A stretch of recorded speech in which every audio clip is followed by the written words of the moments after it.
Jude Sunday. Sunday, veľmi rýchly krídelník Sunday, jeho strela.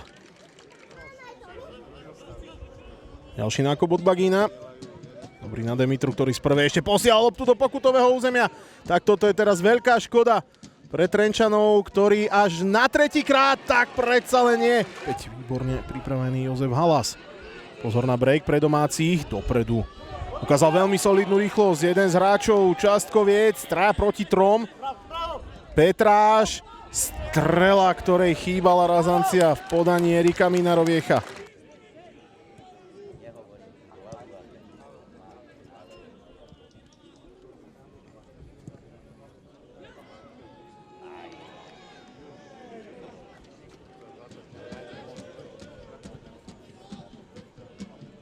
Prudký center a je to prvý gól. Tak predsa len Dominik Holý v 27.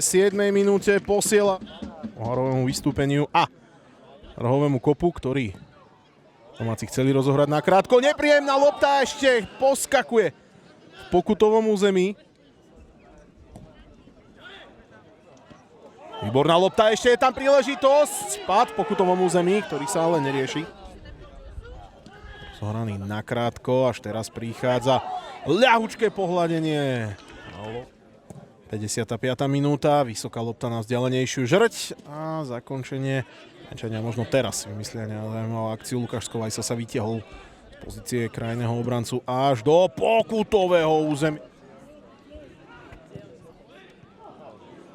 Dobre pohľadil loptu, pretože aj tieto nákopy, to sú veci, ktoré si poľahky postrážia domáci aj so šťastím. Pripraviť na ľavačku, loptu posúva na Rahima Ibrahima. Na zadnej žrdi bol Šuvalia. Ale prihral len k Sandejovi. Po ňom Akila, 3 proti 1, tak ukážte sa.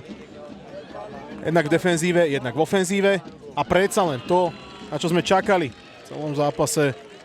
A teda rýchlu kolmú akciu.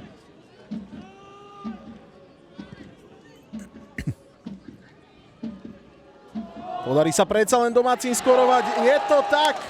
S číslom 25 Dominik Martišiak sa pretlačil do zakončenia a